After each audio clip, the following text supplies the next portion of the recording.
කියලා පිළිගන්නවා මගේ යාළුවෝ හැමෝම. ඉතින් ඔන්න අදත් අපි වෙනද වගේම ඔයාලට ලස්සන කතාවක් අරන් ආවා. අද අපේ කතාවේ මාතෘකාව තමයි නිහඬව දිනන රහස. ඔයාට කවදා හරි මුණ ගැහිලා තියෙනවද වෙනස් වීම ගැන හරි ලස්සනට කතා කරන ඒත් කවදාවත් තමන්ගේ ජීවිතේ කිසිම දෙයක් වෙනස් කරගන්න නැති කෙනෙක්ව.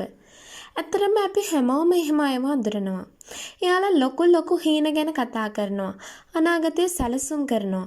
මම අරක කරනවා, මම මේක කරනවා, මම අලුත් මිනිස්සෙක් වෙනවා කියලා හරි ලස්සනට කියනවා. එයාලගේ වචන අහන් ඉන්නකොට හිතෙන්නේ ෂා මාරයිනේ කියලා. හැබැයි එයාලගේ දවස දිහා බැලුවොත් කිසිම දෙයක් වෙලා නැහැ. හැමදේම එතනමයි. ඉතින් අද මම ඔයාලට කියන්න යන්නේ ඩැනියල් කියලා තරුණයෙක් ගැන කතාවක්.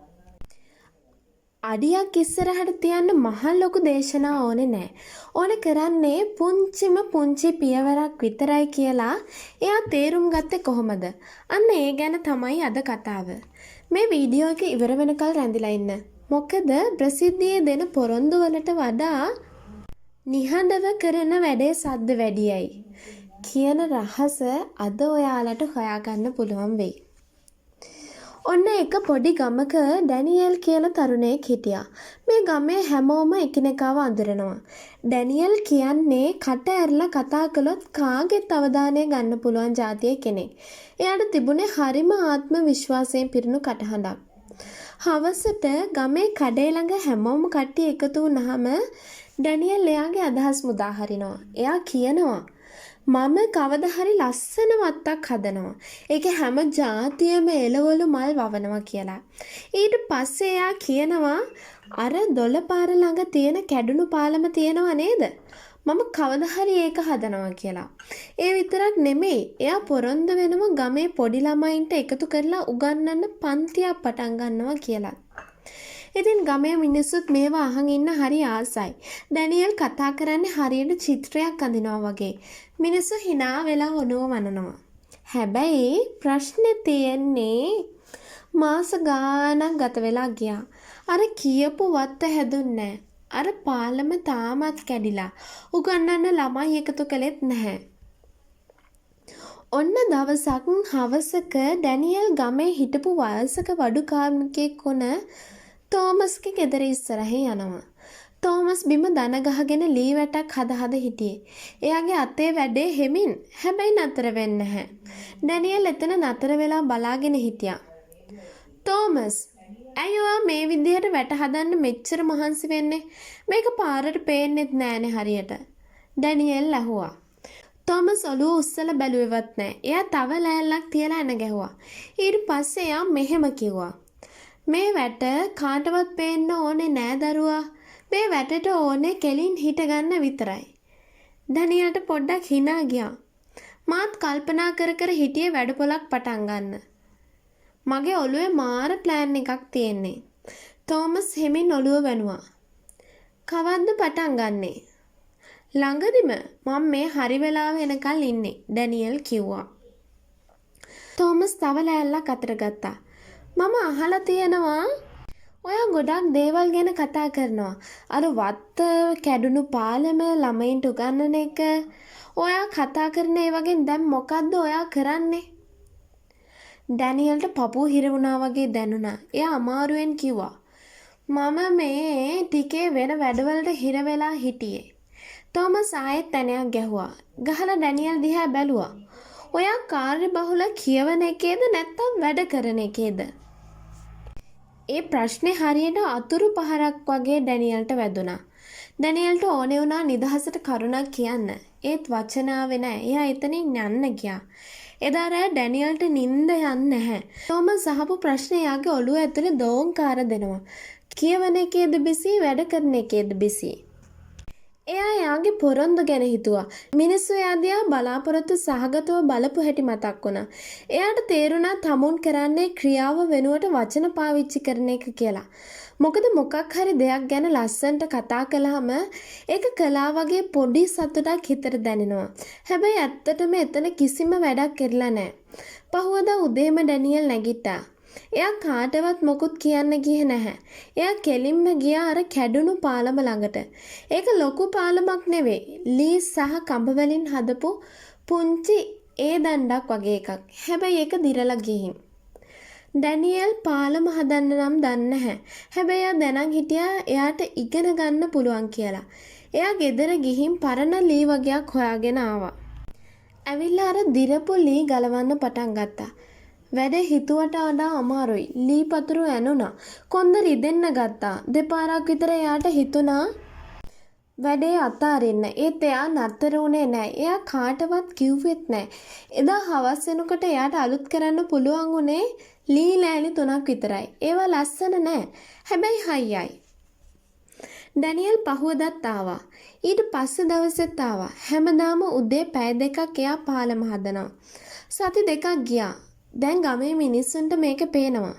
මාග්‍රට් නැන්ද දවසක් ඇහුවා ඩැනියෙල් පුතාද මේ පාලම හදන්නේ කියලා. ඩැනියෙල් ලොකු විස්තරයක් කරන්න ගියේ නැහැ.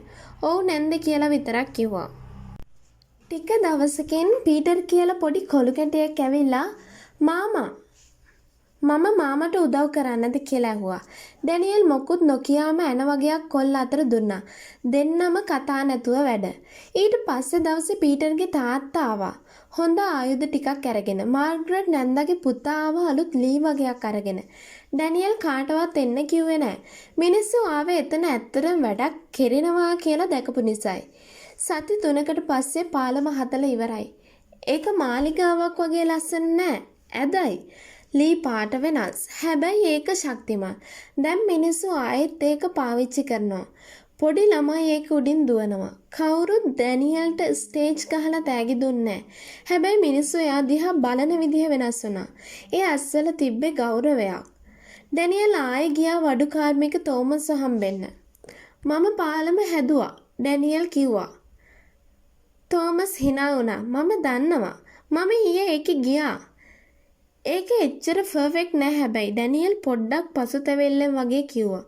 එතකොට තෝමස් කිව්වා රත්තරන් කතාවක්. මේ ලෝකේ පර්ෆෙක්ට් දේවල් කියලා දෙයක් නෑ දරුවා. තියෙන්නේ ඉවර කරපු දේවල් සහ ඇත්ත දේවල් විතරයි. තෝමස් තව මෙහෙම කිව්වා. ගොඩාක් මිනිස්සු වරද්ද ගන්න තැන ඕකයි. එයාලා බලන් ඉන්නවා හරිම වෙලාව එනකල්. හරිම ප්ලෑන් එක එනකම්. ඒ අතරේ කාලය ගෙවිලා යනවා. වචන කියන එක ලේසි. හැබැයි උදේට පොරොන්දු 100ක් වුණත් දෙන්න පුළුවන්. ඒකට සතයක්වත් යන්නේ හැබැයි ක්‍රියාව එහෙම නෙවෙයි. ඒකට මහන්සි වෙන්න ඕනේ. කැප වෙන්න ඕනේ. අන්න ඒකයි මිනිස්සු වැඩ කරනවට වඩා කතා කරන්න කැමති. ඩැනියෙල්ට තේරුණා තමන්ගේ අත් දැන් රළු වෙලා. කරගෙට ඇවිල්ලා. හැබැයි යාගේ කටෙන් කියපු කතාවලට වඩා මේ අත්වල තියෙන කරගෙටවල වටිනාකම වැඩි. කාලයත් එක්ක ඩැනියෙල් සම්පූර්ණයෙන්ම වෙනස් වුණා. එයා තමන්ගේ ප්ලෑන් එක ගැන මිනිස්සුන්ට කිය ඇවිදින එක නතර කළා. ඒ වෙනුවට එයා නිහඬව වැඩ පටන් ගත්තා. එයා මුලින්ම ගෙවත්තේ පැයලා 6ක් හිටෙව්වා. ලොකු වත්තක් නෙවෙයි පැල 6ක් විතරයි. ඒව හැදුනහම තව ටිකක් හිටෙව්වා. උගන්නන්න ලොකු පන්ති පටන් ගත්තේ නැහැ. දවසක් හවසක බංකුවක් උඩ ඉඳගෙන එතන හිටපු ළමයි දෙන්නෙක්ට කතාවක් කියලා දුන්නා. පහුවදා ළමයි 4 දෙනෙක් ආවා. දැන් මිනිස්සු දන්නවා ඩැනියෙල් කියන්නේ කයිවාරුකාරයෙක් නෙමෙයි වැඩකාරයෙක් කියලා. දවසක් එලීනා කියලා තරුණියක් ඇවිත් ඩැනියෙල්ගෙන් ඇහුවා. මට දුප්පත් අයට කන්න දෙන්න මුළු තැන්ගයක් පටන් ගන්න ආසයි. ඒක කොහෙන් පටන් ගන්නද මන්ද කියලා. ඉස්සර ඩැනියෙල් නම් එයාට පැයක දේශනයක් දෙනවා. ඒත් අලුත් ඩැනියෙල් කිව්වේ මෙච්චරයි. හෙට අපි එක වේලක් උයමු. 5 දිනෙකට ඇති වෙන්න උයමු. එච්චරයි. ලොකු දේවල් පස්සේවි. අද කරන්න පුළුවන් දේ අද පටන් ගන්න.